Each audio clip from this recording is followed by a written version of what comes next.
I lost my limb. Biosecurity chemicals are counterfeit. In 1 week, we lost 21,000 chicken.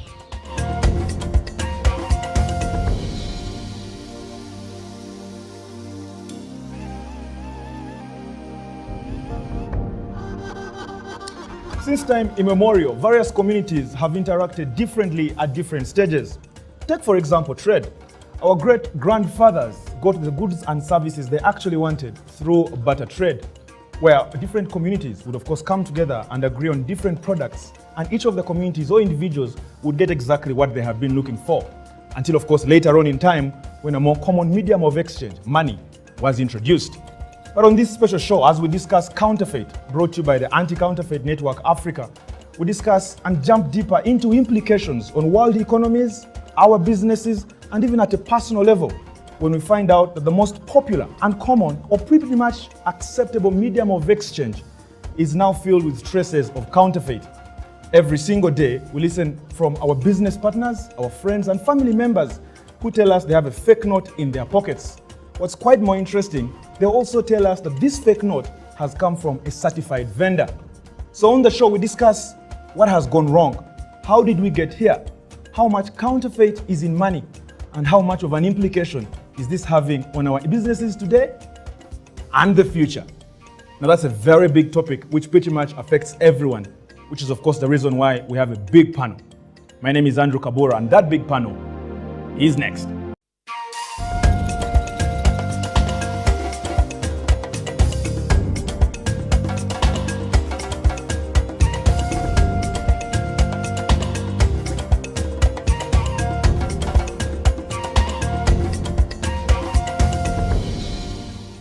Right, welcome to the show as we discuss everything to do with counterfeit, which in recent years has become a very big part of our lives. The show is brought to you by the Anti-Counterfeit Network Africa, an organization that has taken its stride to make sure they do everything within their means so we can fight counterfeit. See, what's quite interesting about counterfeit today, and which most of you might not realize, is it's pretty much in every single product we're using every single day. So every other time you think yourself, take a step back and look at everything used throughout the day. And like we always say, it takes away both our wealth and health as well.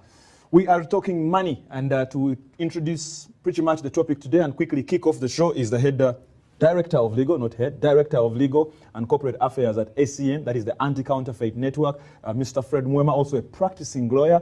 You're welcome to the show as always. ACN is something we've discussed and the role they have decided to take on. But today we are talking money, which is one of the hottest topics on the planet today. How big is counterfeit in money? And this battle that ACN has gone into, did you know how big it is? Did you know how much of resources you're going to need to fight counterfeit in money? Well, nobody can have sufficient resources to fight counterfeits, be it money or any other product. And I need to state here that money is the lifeblood of our modern life. Without money, even if you operated a church, you need money, okay? So the problem with counterfeiting of money is following the trend of other products, the other products. Generally in the world, counterfeiting is increasing in respect of all products, okay? And money is a product. We have somebody from Bank of Uganda here, they'll tell you it's a product as well. So as long as we have a money market and it's also traded, it's attractive to the counterfeiter to make a killing, because counterfeiters are economic hitmen, if you like. So the problem, I think you cannot discuss it in one show. It manifests itself in many areas. At any point of sale, at any point of transaction, you'll have somebody trying to sneak some fake money in there. Whether it's the traditional banking system, I'm sure we have had some cases reported to us where some tellers in the banks, will smuggle in some fake money, and then somebody gets fake money. Or in the other financial mobile money sector, which has a big outreach. You have more than 150,000 mobile money agents, but maybe we have 50 banks. So it's so wide, the space in which we're playing is so wide, and it's not very easy to monitor. So it's an issue. And I'm sure that's why you've chosen it as a topic for discussion. Now, if you're quite observant, every time you drive to a fuel pump or to a supermarket, you always find a board somewhere where there's so many notes that have holes punched in them. This is a way for the traders to tell you that we've received a lot of counterfeit money and it shouldn't come with this money. So one of the things we shall be discussing is how this money gets into the market and how much it's affecting our own finances and most of the industries we are very much interested in. And when we talk money, you've got to talk about the Bank of Uganda, which is why we are very excited to have Miss Christine Alupo, Director Communications, Bank of Uganda. Thank you very much for coming. It's the first few months of the year. Everyone is talking about brokenness. You regulate money. Why aren't you people releasing money to the people? What's happening? Where is this money? The money is, people are making money. People are beginning to do their business, and that is how we are all supposed to participate in the economy somehow. So let's give it time. Let's give it some time. Yes. I've always wanted to ask though, do you ever have a figure of how much money is in circulation? We track currency in circulation on a daily basis, and I can't give you the current figure because, of course, it's going to be, but it's in excess of 1 trillion shillings right now, currency in circulation.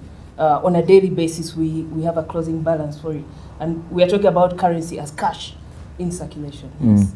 So, All right, so that's something we shall be jumping into. Also, when we talk money, we talk about forex bureaus in town. Everyone out there goes every once in a while to have foreign currency change into Ugandan shillings. Mr. John Ford Francis, the Vice Chairman, Uganda Forex Bureau and Money Remittance Association. Thank you very much for joining us. The forex bureau industry is growing, but how big is it? How busy is it? And how profitable is it? The Forex Bureau industry is growing at a good rate, and so far we have 267 outlets, although quite a number, about 180, are concentrated here in Kampala and in the suburbs of Kampala, taking the districts of Wakiso and in Kampala itself.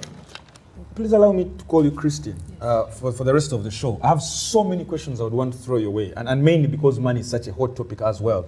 You've heard about counterfeit. You've read so many stories of how much counterfeit is on the market. The question I would want to really ask you first is, what role does BOU play in making sure they control the quality of currency in circulation? thank you, Andrew.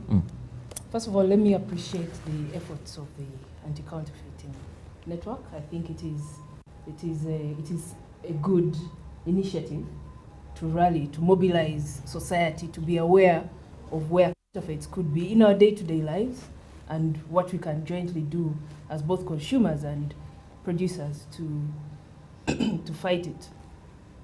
And counterfeiting is, in any industry, the work of unscrupulous people who want to take the easy route. Now, let me say at this point that the most effective tool to combat counterfeiting, the practice of it, and I think for any industry, I'm speaking about money, but this applies everywhere, is to know the real article and simply refuse to receive the fake article. Where will they take it? You see? So that is why whatever else we do, and I'll shortly talk about the technology and enforcement and things like that, whatever else we do, let Fred, let Christine, let Andrew, let John Ford be aware of currency, of their banknotes and coins, and develop a culture of checking it when you're receiving it. That way, you'll find that we raise the barriers to entry of counterfeits. Now, what do central banks do?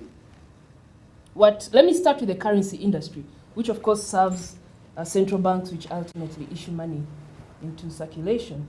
Our job is obviously to ensure that our banknotes are made basing on the best technology, the best cost-effective technology that is going to make it difficult to imitate when counterfeited, when attempted to counterfeit. And I'll tell you that many of the security features have a dynamism which will not be counterfeited, but will be photocopied. Now, it's because we don't know, for the most part, that we are supposed to see a behavior of a security feature in one way or another, that we see a photocopy and think, oh my goodness, it's what? No, we have security features that shift color, that behave one way or another, depending on. Yeah. Chris, I want to cut you short because I want us to come back to awareness and the security features later on in the show. But I want to move to council. She talks about regulation. She talks about the central Bank of Uganda, having all this money out. But before on this show, we've discussed, when we talk about money in circulation, we've discussed how this money actually moves while it's already in circulation. There's forex bureaus. This is something called mobile money. And on one of the shows we've recorded here, you've talked about how big an industry it is growing. The question I would suddenly ask is there a connection, in your view, between the increasing industry in terms of mobile money and the counterfeit? Andrew, I think this is a very wide subject, but let me first make the following comments. First of all, from a legal standpoint, we have counterfeit goods, okay? Products which are manufactured, but we do not have a definition of what counterfeit money is. If you look at the Bank of Uganda Act, the Financial Institutions Act, the Money Laundering Law, and so on, there's no definition of counterfeit money. If you look at the criminal statutes, or the law that punishes counterfeiting of money, it is only in respect of coins that we have a very firm law. I think it's the penal code, which it makes it life imprisonment for counterfeiting a coin. But this law was made maybe 60, 70 years ago when we were mostly using coins. We don't have a proper law on counterfeiting of currency. The most we have, and it's a punishment of 7 years, is if you are found with a gadget or a plate or whatever, or paper, which can be used to make money. So there is a problem there, first and foremost. And how I wish that, for the benefit of the consumers, that Bank of Uganda, the same way you've been pushing Islamic banking, agency banking, that you'd also push to have a proper definition. Because if you don't have a proper definition of something, it's hard to regulate it. That is my first point. But the second point is, in terms of regulation, if I go to mobile money, which is a humongous thing, I don't know of any industry that has capacity to grow at a rate of 1,000%, for example. Mobile money transactions jumped from 960 billion in 2010 to 11 trillion in 2012. That is 1,000 and something percent. So it's a huge thing. And this is because the banks were not able to do outreach in the rural areas, because mobile money transactions are mainly done to connect the rural guys, okay? So I think there is still some gap. I know Bank of Uganda came up with the mobile money regulations in 2013, where you now tell us the mobile money agent should have this, should be a company, should, you know? But there are also issues there, because it's not enough to say that you should be a company, but you've not specified. If I'm a company which is doing agro business or a saloon or whatever, so I can just apply, because there's no restriction on which kind of company. So what people are doing, they get any company, or they borrow a dormant company, and then they register.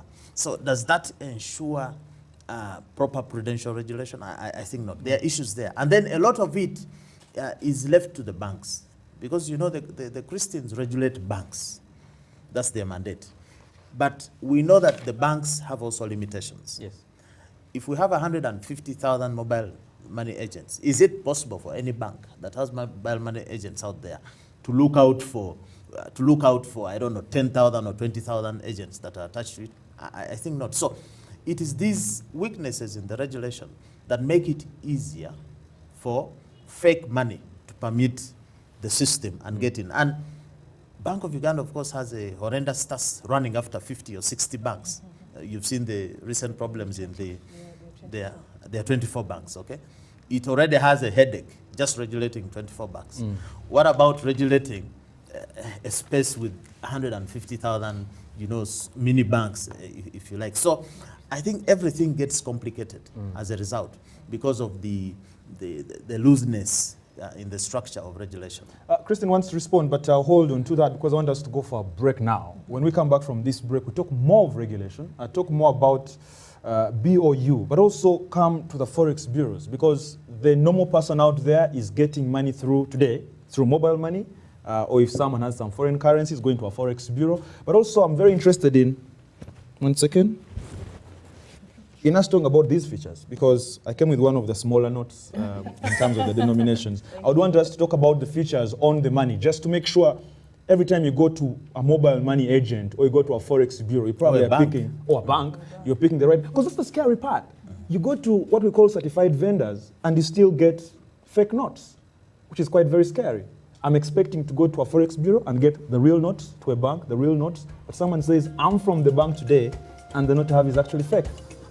It's quite interesting, especially considering you all need money every single day when we get back.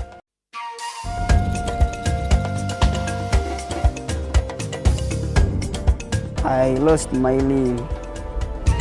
Biosecurity chemicals are counterfeit. In 1 week, we lost 21,000 chicken.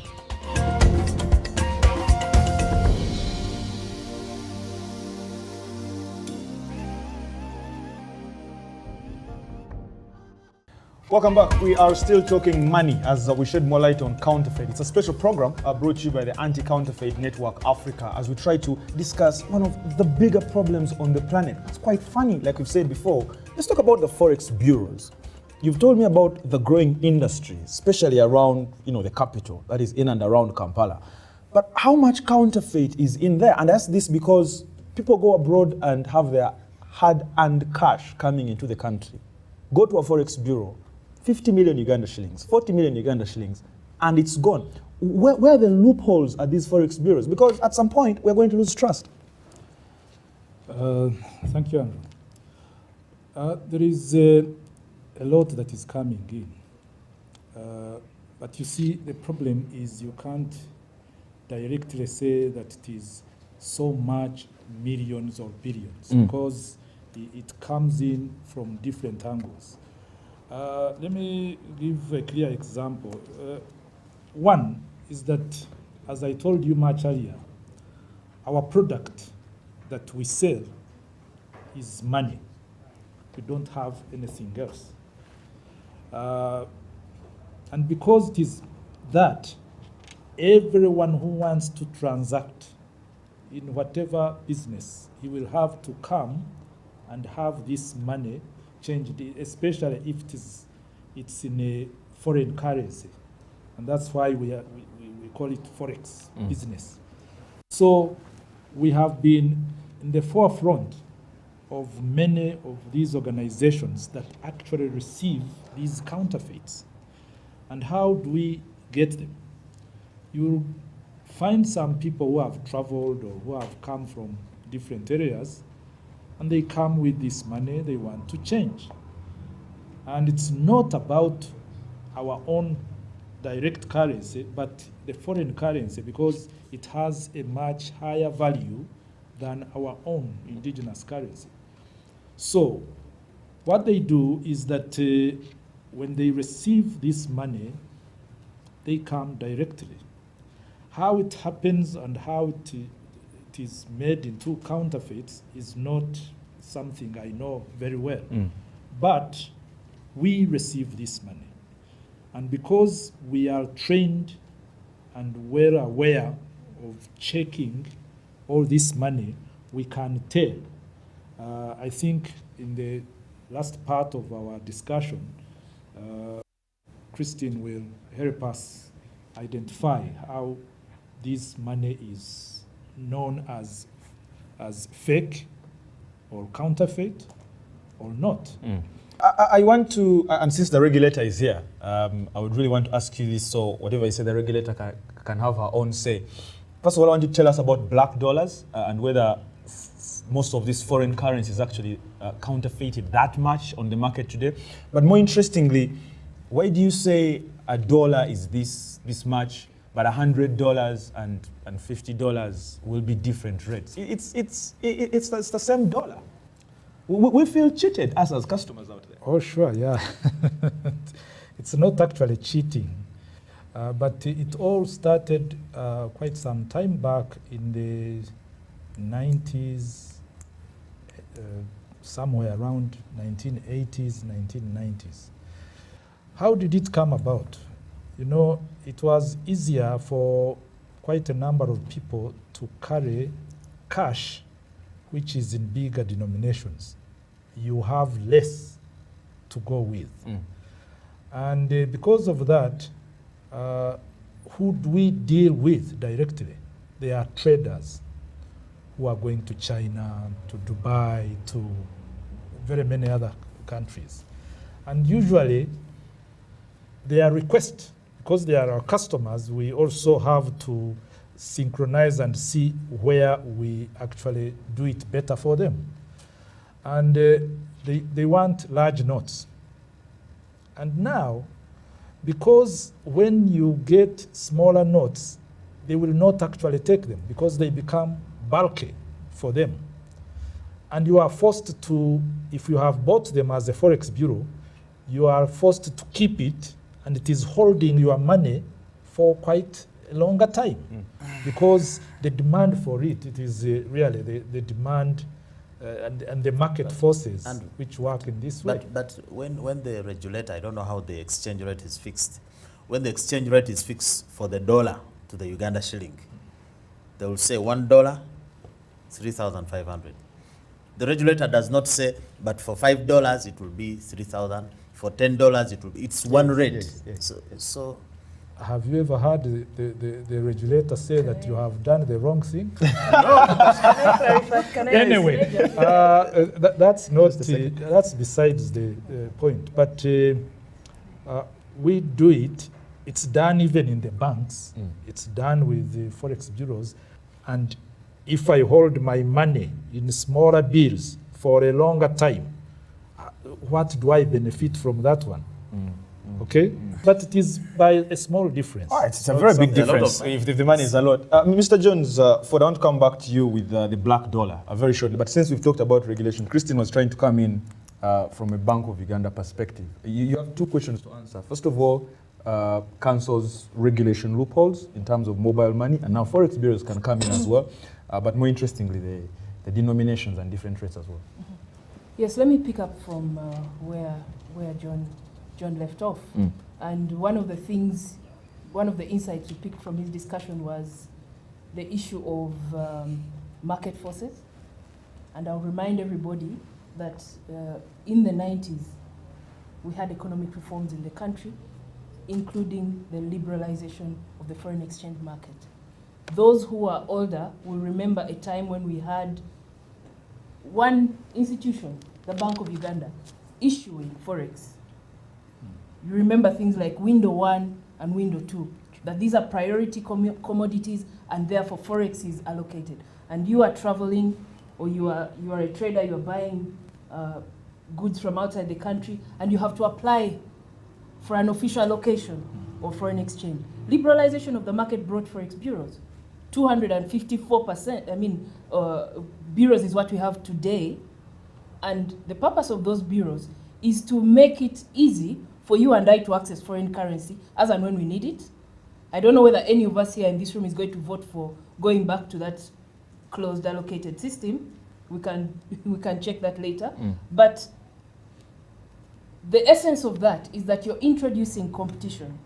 So it's actually, you will walk into Forex Bureau A and Forex Bureau B, and the exchange rate does not necessarily have to be the same because this is a competitive market. So by liberalizing the foreign exchange market, we are allowing the Forex traders to give you the best proposition and give you a reason to walk into their Forex Bureau rather than any other. What he's talking about is based again on demand and supply. When we go to Forex bureaus, we tend to prefer the larger bills. And so these smaller denominations have reached that level where unless the public who trade in foreign currency begin to demand them a bit more. But my problem is the issuer has not recalled those small denominations because the issuer has power to say this is no longer legal tender. Okay? So Yes. don't use it. But the issuer, I don't think it's a case that we are not, that the Forex bureaus are saying this is not legal No, tender. my They're point- just charging you a higher premium no, my because of the point handling was costs. if you have to repatriate or go back to the issuer for a 2001 note, it's the same cost you'll incur, if I understood you well, for a current note, maybe of 2010. I want us to talk more about regulation, but I want to first bring in Mr. Ford again. Recently, I traveled out of the country and I was using road to one of the East African countries. And when I was done with my customs and checking that little no man's area, I met hundreds of youth with money for the other country I was going to. And they were telling me, quick change, quick change, quick change. I'm thinking they're competing with the Forex bureaus today. How much of a battle is this with you, the Forex bureaus? Because I can only question the authenticity of this money. The money I was given was quite authentic, but I'm imagining the authenticity of this money, because the people who are supplying it don't even seem to own a bank account themselves. I want to mention something about this. We have what we call money changers, who are mostly found on border posts or border entry points and exit points. And they usually have trade between one country and the other in different items. Now, why are these people there? They are there because they are taking advantage of the travelers and other people who have businesses around that area. But one thing you have to get clear is that when we formed the Forex Bureau and the Money Remittance Association, we had a reason. We wanted to have a platform where we can actually be seen to be doing the right job and recognized by our regulators. Now, we have urged the different stakeholders, including our regulator, to make these people formalize their businesses, because it certainly affects all our businesses, either directly or indirectly. How do you know that these are not people who are going to bring in counterfeits? Mr. Ford, I've got to take another break now, because we've got to try and find a solution here. It's money, everyone likes money, everyone uses money. It's so. You want me to respond to council? Yes, I want you to respond to council right when we come back with this regulation as well of these money changers at borders. When we come back from the break, I'll also be asking you if we have lost a fight, because I don't know, because every single day there's a story somewhere in the papers that says, yes, that there's more money being thrown out there. When we come back, these folks have everything to do with authenticity in terms of knowledge when it comes down to money. From the Forex bureaus, from Bank of Uganda, Council Mwema is a man who quite exchanges money left, right, and center as well. So shall be discussing that when we come back. We're discussing everything to do with counterfeit. And today the biggest topic is money.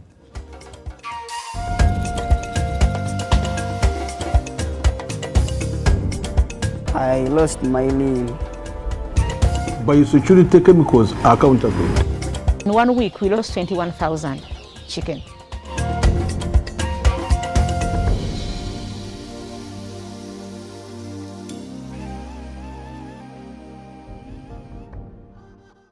Welcome back from that break. We are still talking counterfeit. We are focusing on money, but just in case you're just joining us now, let me quickly reintroduce the panel for you. To my extreme left is Mr. Fred Mwema, who is the Director Legal and Corporate Affairs at ACN, a practicing lawyer as well. Right next to me is Miss Christine Alupo, who is Director Communications, Bank of Uganda. To my right is Mr. John Ford Francis, who is the Vice Chairman, the Uganda Forex Bureau and Money Remittance Association. Once again, thank you very much, folks, for joining us on the show today. Christine, right before we went to the break, you had so many answers to give us, right from the regulations at the very beginning when it comes down to laws with counterfeit and money, and then you also had to talk about the money changers at borders. So whichever you decide to start with. Okay. And the case, the money case which was arrested at the border. A lot of money. Was the case dropped? Don't mind, Mr. Mr. Mwema is a lawyer, so he's more interested in cases. Some cases get dropped. We hear cases get dropped. Okay, let me just start from where we ended on the issue of unregulated or illegal money traders, especially at the borders. Now, this is something that the Bank of Uganda is working on very seriously. We've decided to take a phased approach. So, in the first place, we are giving an opportunity for formalization. It is an illegal activity, but we are ready to give an opportunity to those that will offer themselves to be formalized. Oh, you talked about the gentleman, and I use that term advisedly, who was caught Yes. in Malaba At the border. with having counterfeited. Yes, as Bank of Uganda, what we do when such things happen is we are obviously the expert witness in court, and so that's how we help police. Police has taken the man to court, I believe. I have to catch up with where that situation is. But as Bank of Uganda, we actually kept the specimen. And yes, and we are available to help that process as expert witness, because what we should hope for is a conviction.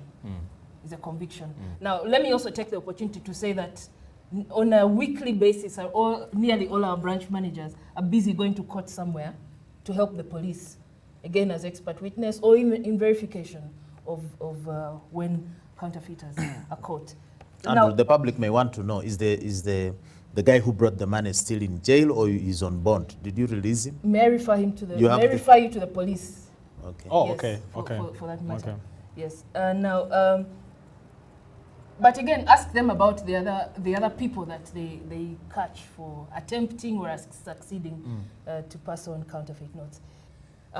Again, I know you want to shift, but if you just allow me a few seconds to also update on where we are with mobile money and generally payment systems regulations, is that currently the Bank of Uganda, working with other partners, is working towards the enactment of a national payment systems law. Now, this strengthens the interim measures that exist in the mobile money regulations as they are currently in the management of payment systems generally. And what this does is it brings under central bank regulation automatically any payment systems providers, okay, going forward. What happened with mobile money, as it tends to happen with innovations, is that an innovation comes and there is no legislation to support it, but at the same time, it would not be very progressive to say, don't do this. So you have to work out what are the interim measures that can safeguard our overall objectives, which is in terms of supervision of financial institutions, depositors' funds, can we protect them? Can we protect the system stability? Okay, so when we put in place those interim measures, we work towards having a fully constituted law. And, legislation takes time, but there are safeguards in place. Folks, ladies and gentlemen, I want to go around with a way forward to try and find a solution so we can protect our money every other day. But before I go with the way forward, I want to first come to council and go back to the convictions. She talks about the regulations, which some of them are quite laughable in terms of the punishments these people are getting, but also focus on money laundering, the difference that has with counterfeit. Is it just spelling in terms of English words, or is there a deeper meaning to both of them? Andrew, money laundering has a word laundry. I read a word laundry in money laundering. Money laundering is the cleaning of dirty money or illegal money or criminally acquired money and putting it into the system, making it clean. It's related to counterfeiting, because also counterfeiting is getting an imitation, something that is not money, and then you make it money. So the two are related, only that counterfeiting is more dangerous, because if you look at the effect on the economy, it's more disastrous if you allow a lot of fake money in circulation in terms of inflation, devaluation, and so on, whereas the effects of genuine illegally acquired money coming into the economy may not be as big. I'm not supporting money laundering, but I'm just comparing the two. So as far as it goes, this subject, you can see that even in the discussion that we've had, counterfeiting comes up and keeps going on the side, because it's not a well understood subject, even in terms of impact. But right there, as she ended, she said, you see, we had to do bank assurance and Islamic and so on before we do the national payment, which for me, as an entity that is fighting fakes, I'm very interested in the national payment system. Because you have the biggest money transfer platform in the country. This year it will be doing more than 40 trillion. We have a budget of 27 trillion. So you have something as big as that. If it is not regulated and fakes are getting in, just imagine if the mobile money platform collapsed today. Uganda would collapse in an instant. the economy can collapse in an instant. So I think as we have more and more of these sensitization and awareness programs, we shall put the counterfeit issue top of the agenda. It should be top of the agenda because it's not only affecting money, but it's affecting virtually every productive sector of the economy. Council, I'll come back to you very shortly for a way forward, but let me come to Mr. John Ford Francis and also ask for your way forward, really. You didn't explain anything to do with the black dollar, so I'd want you to start off with that, but more importantly, let's give confidence to the consumers out there that use Forex bureaus every single day, and even foreigners who are coming in and will be watching the show. Give them some confidence. What's the way forward? What is the association doing to make sure we don't have counterfeit going on for a long time? Thank you, Andrew. Let me start with the black dollars. The black dollars have gone for trainings with Bank of Uganda, with most of these financial institutions, but personally, we have not had any real idea about the black dollar. Let me go back to counterfeits. The way forward. Way forward. Counterfeits, whatever we get that comes to our Forex bureaus, we have a platform where we inform all the rest of the other Forex bureaus and make them aware. If it has happened in Kabaragara, I will say, I have gotten someone, and this is the picture of him, which I download from my cameras, and circulate it. So, for a beginning, that's how we have started. As we talk about sensitization, we do hope that is what we are doing. So as I give money to Miss Christine so she can help us move forward with some of the features and probably how we can make sure we're not in trouble, I'll come to council. What must we get if we are to not only get rid of this problem, but at least to reduce it for where we are at the moment? Okay. First of all, we need to strengthen the law to penalize and realize that it's not just coins, okay, that can be counterfeited, but also these notes can. So if we have a specific law on banknotes, currency notes, I think that would be helpful. But also, too, in this very amorphous mobile money country, where, again, I said we have 150,000 agents or more, who do not even have UV lights, you see. When you are taking your money, do they actually check? At least the Forex bureaus, you know, they are a bit sophisticated, but these mobile money agents out there do not have UV lights when giving or receiving money. And if somebody has received money from this agent, walks 100 meters away, cannot come back and say, so can we have more regulation of the mobile money agent? Now, before Christine takes us through some of the features on the money, just some of the major features on some of the money. We have 2,000, we have 5,000 and 50,000. Before we went for break, I asked you, are we losing the fight? And you said, we are not losing the fight. Every day we are seeing newspaper cutouts, we are seeing it on television of how much counterfeit is on the market. So 2 questions in one, are we losing the fight? But number 2, what's the way forward? Okay, I'm going to request you to give me a little time to pick up on 1 or 2 things that were raised in the last segment. Now, I beg to slightly differ from council on the characterization of money laundering as one thing and then counterfeiting and then this is more dangerous and you should focus more on this one and not the other. No, it is the role of the central bank and all the financial regulators together with the Financial Intelligence Authority to ensure that the crime of money laundering, and these days when you look at the things the financial world is sensitive about globally, financing terrorism, these are things that if we do not place ourselves in the company